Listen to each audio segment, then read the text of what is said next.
तो जय हिंद, नमस्कार। एक बार फिर सबसे को बहुत बहुत स्वागत है। तो देखिए, ये हमारा जो है ना पार्ट 3 है और ये लास्ट पार्ट होगा हमारा हड़प्पा सभ्यता का। ठीक है, जिसमें आपका पार्ट 1 में पूरा ऑब्जेक्टिव बता दिए थे और पार्ट 2 में आपका सब्जेक्टिव 6 नंबर तक बताए थे। ये हमारा पार्ट 3 है जिसमें कि हम लोग ऑब्जेक्टिव 7 से चलेंगे, सॉरी सब्जेक्टिव है या 7 से चलेंगे, क्वेश्चन नंबर 7 से। ठीक है ना, तो उम्मीद करते हैं आप सभी को क्लास बहुत अच्छा लग रहा होगा। और आप सभी जितना भी क्वेश्चन आपको हम बता रहे हैं ना आप इन क्वेश्चनों को एक नोटबुक में लिख लीजिएगा। ठीक है, इधर 2 दिन आपका हम वीडियो अपलोड नहीं किए थे, इसलिए सॉरी, क्योंकि कुछ समस्या में पड़ गई थी, इसलिए वीडियो अपलोड नहीं कर पाए थे। ठीक है, आपको जो है आप कंटिन्यू वीडियो मिलेगा। हो सकेगा तो आपको 2 टाइम में वीडियो मिल सकता है। ठीक है, तो चलिए क्लास को शुरू करते हैं। तो पहला क्वेश्चन है कि सिंधु घाटी सभ्यता के धार्मिक जीवन का वर्णन करें।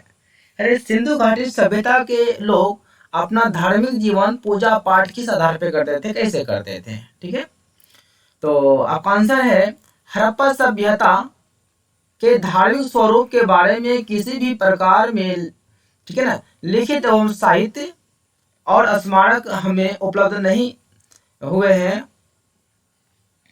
उत्खनन से प्राप्त अवशेषों के आधार पर हमें धार्मिक स्वरूप की जानकारी मिलती है, जो इस प्रकार है।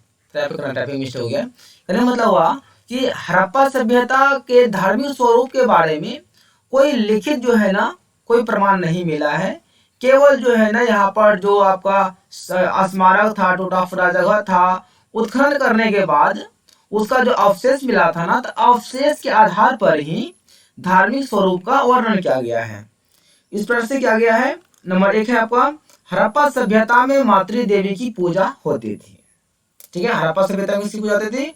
मातृ देवी की पूजा होती थी। नंबर 2 में है, एक मूर्ति में स्त्री के गर्भ से एक पौधा निकलता हुआ दिखाया गया है।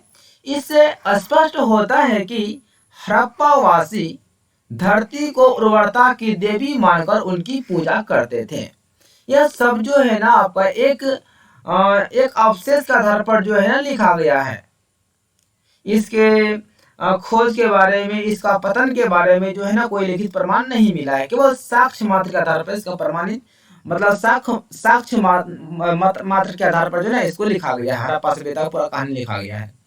मैके महोदय को मोहनजोदड़ो से एक ऐसी मुद्रा प्राप्त हुई है जिसमें कि 3 मुख वाला एक पुरुष योग मुद्रा में बैठा है। इसके 3 सिंह है। इसके बाएं ओर एक गेंडा है और भैंसा है, भैंस है, तथा दाएं ओर एक हाथी और एक बाघ का चित्र मिला है। नंबर 4 में है, हड़प्पा वासी लिंग योनि की पूजा भी करते थे। हड़प्पा वासी लिंग योनि की क्या करते थे? पूजा करते थे। चलिए क्वेश्चन नंबर आपका अगला पॉइंट है 5। खुदाई से बड़ी संख्या में ताबीज भी मिले हैं। इसमें स्पष्ट होता है कि यहाँ के लोग तंत्र मंत्र में भी विश्वास करते थे। यानी कि हड़प्पा सभ्यता में खुदाई करने के पश्चात जो है ना क्या मिला था? ताबीज मिला था।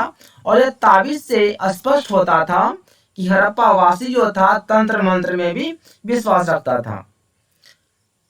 6 पॉइंट है कि स्वास्तिक का संबंध सूर्य पूजा से था। कालीन एवं लोथल से ईंटों की बनी वेदी मिली है जो कि अग्नि पूजा का साक्ष्य है। यह हमारा हड़प्पा सभ्यता का क्या था? हड़प्पा सभ्यता के लोग किस प्रकार से जो है ना अपना धर्म का पूजा करता था वो बताया गया था। ठीक है ना, चलिए आगे बढ़े। हाँ,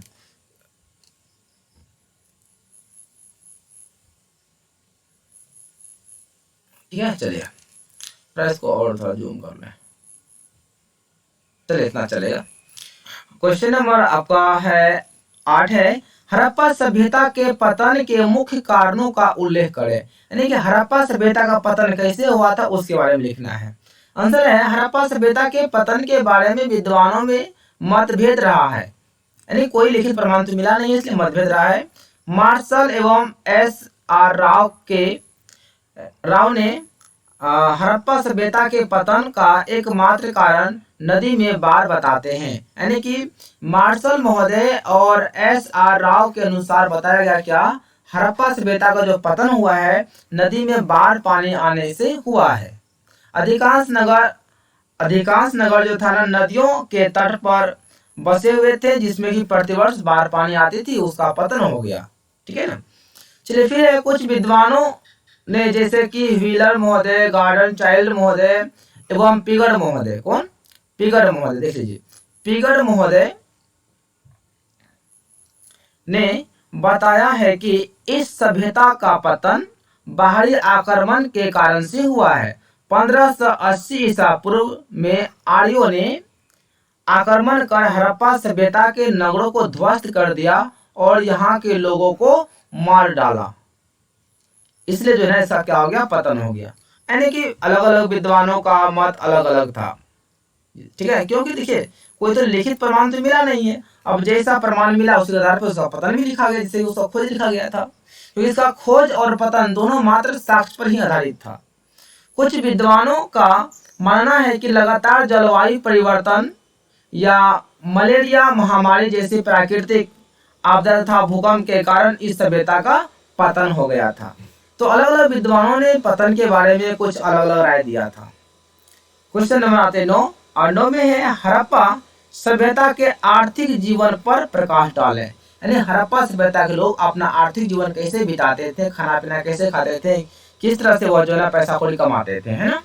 तो आंसर है खुदाई से प्राप्त अवशेषों के आधार पर हड़प्पा सभ्यता की आर्थिक जीवन की जानकारी मिलती है, जो इस प्रकार है। यानी सब जो है ना खुदाई अवशेष के माध्यम से, खुदाई करने के बाद जो अवशेष मिलता था ना, उसी अवशेष के आधार पर ही इसका आर्थिक जीवन हो गया, सामाजिक जीवन हो गया, धार्मिक जीवन में हर चीज लिखा गया था। पहला है कृषि। पहला क्या है? कृषि है। बोलता है कृषि हड़प्पा सभ्यता के लोगों की अर्थव्यवस्था का मूल आधार था। यानी कि मेन क्या था? कृषि ही था। कृषि से लोग क्या करते थे? बोलता है खेती की उर्वरता के कारण यहाँ अनाज की कमी नहीं थी। कृषि में जैसे गेहूं, जौ, कपास, नारियल, केला, खजूर, तरबूज, नींबू आदि का उत्पादन होता था। लोथल तथा रंगपुर से धान की भूसी भी मिली है। इससे स्पष्ट होता है कि उस समय धान की भी खेती होती थी, है ना। धान की भी खेती करते थे लोग, हड़प्पा सभ्यता के लोग। तो पहला वजह क्या था? हड़प्पा सभ्यता का जो अर्थव्यवस्था जो आता था, रुपया पैसा, वो कृषि किससे आता था? किसानों से। दूसरा है पशुपालन। लोग पशु बेचकर भी, पशुपालन करके उसके दूध को बेचकर जो है ना, लोग हड़प्पा सभ्यता के लोग जो है ना अपना जीवन यापन करते थे। कृषि के साथ साथ हड़प्पा वासियों की अर्थव्यवस्था का आधार पशुपालन भी था। पशुपालन में जैसे कि आपका गाय, बैल, ठीक है ना, बैल, कुत्ता, हाथी, ऊंट पालते थे।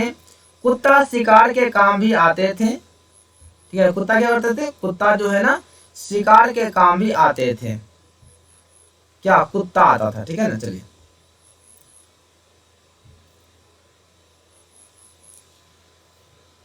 प्राप्त मूर्ति और खिलौने से और प्राप्त मोहरों से यह प्राप्त होता है, यह साक्ष्य, यह प्रमाण मिलता है कि ये लोग बिल्लियां, खरगोश और हिरन से भी परिचित थे। नहीं, यहाँ के लोग लगभग हर एक चीजों से परिचित था। चलिए क्वेश्चन नंबर आपका पॉइंट 3 है। पहला क्या था आपका? कृषि था। दूसरा क्या था आपका? पशुपालन था। इन दोनों से अर्थव्यवस्था चल रहा था। तीसरा का क्या आ गया? शिल्प तथा उद्योग धंधे। कृषि तथा पशुपालन के अलावे जो है ना विविध प्रकार के शिल्प एवं उद्योग धंधों के प्रति भी हड़प्पा संस्कृति के लोगों की रुचि थी। कुताई बुनाई का भी कार्य होता था। कुंभकार लोग मिट्टी का बर्तन बनाने हेतु चाक का प्रयोग करते थे। तांबा तथा कांसों का भी प्रयोग होता था। यह था हड़प्पा सभ्यता का क्या था? अर्थव्यवस्था। किस पे टिका हुआ था? पहला कृषि पे, दूसरा पशुपालन पे, तीसरा शिल्प उद्योग पे। चलिए आगे बढ़ते हैं। क्वेश्चन नंबर आते हैं 10 पे। 10 में है हड़प्पा सभ्यता के विस्तार पर प्रकाश डालें। आंसर है विभिन्न जगह गहराई खुदाई से, मतलब विभिन्न जगह से खुदाई से मिले स्रोतों के आधार पर इतिहासकारों ने हड़प्पा सभ्यता के विस्तार के बारे में बताते हैं कि यह सभ्यता अधिकांश क्षेत्र में फैला हुआ था। रंगनाथ राव महोदय जी के अनुसार हड़प्पा सभ्यता का विस्तार पूर्व से पश्चिम तक 1600 किलोमीटर, एवं उत्तर से दक्षिण तक 1100 किलोमीटर है, परंतु उत्तर में कुछ स्थानों की प्राप्ति से यह सीमा और अधिक बढ़ गई है। यह सभ्यता एक त्रिभुजाकार क्षेत्र में फैली हुई है। याद रखिएगा कि हड़प्पा सभ्यता आकृति कैसी है, त्रिभुजाकार, वो त्रिभुजाकार क्षेत्र में फैली हुई है। ठीक है, विस्तृत है। कुछ अन्य विद्वानों के अनुसार इस सभ्यता का विस्तार उत्तर में जम्मू कश्मीर की अखनूर से लेकर दक्षिण में नर्मदा नदी के तट तक एवं पश्चिम से बलूचिस्तान के मकरान समुद्र, ठीक है ना, समुद्र तट से लेकर उत्तर पूर्व मेरठ तक विस्तृत है। यह हड़प्पा सभ्यता क्या था, विस्तार था। याद रखिएगा कि हड़प्पा सभ्यता एक त्रिभुजाकार क्षेत्र में फैली हुई है। इसमें त्रिभुजाकार क्षेत्र में फैली हुई है। चलिए आगे बढ़ते हैं। क्वेश्चन नंबर 11, हड़प्पा सभ्यता की शासन व्यवस्था का उल्लेख कीजिए। हड़प्पा सभ्यता में शासन व्यवस्था कैसा चलता था?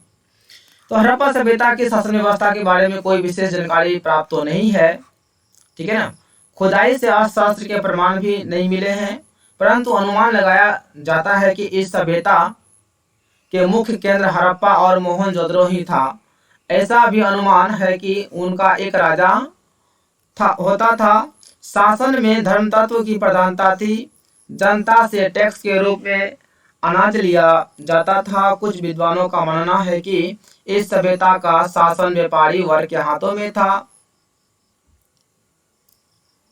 और इस तर्क का मुख्य आधार यह है कि हड़प्पावासी, ठीक है, हड़प्पावासी युद्ध प्रेमी नहीं थे, यानी हड़प्पावासी युद्ध नहीं करना चाहते थे। वाणिज्य व्यापार में उनकी विशेष रुचि थी। वह शांति पूर्वक, ठीक है, शांति, चलिए इसको हम करते हैं। वह जो था ना, हड़प्पावासी जो था, वह पूरा शांति माहौल में जीवन व्यतीत करते थे। निश्चित ही सिंधु सभ्यता में शासन व्यवस्था उच्च कोटि की थी, यानी कि हर तरह से अगर देखा जाए हड़प्पा सभ्यता बहुत एक अच्छा सभ्यता था। मेन बात क्या है, खास बात यह है कि हड़प्पा वासी कभी युद्ध नहीं करते थे, यानी वे शांति में जीवन बिताना चाहते थे। तो चलिए आज के लिए बस क्लास इतना ही। हमारा जो है ना, जहाँ तक हुआ 2023 के लिए जो है ना, यह एग्जाम 2023 के लिए जो था बहुत ही खास क्वेश्चन था। तो उम्मीद करते हैं कि आप सभी क्लास अच्छा लगा होगा। आप सभी नोट्स जरूर बना लीजिएगा, ठीक है ना।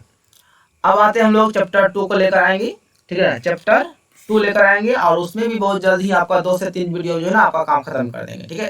तो जय Hind, Vande Mataram, best of luck. Video को लाइक शेयर जरूर कर दीजिएगा, ठीक है। कमेंट में बताइएगा वीडियो कैसा लगा आपको, ठीक है। All the best.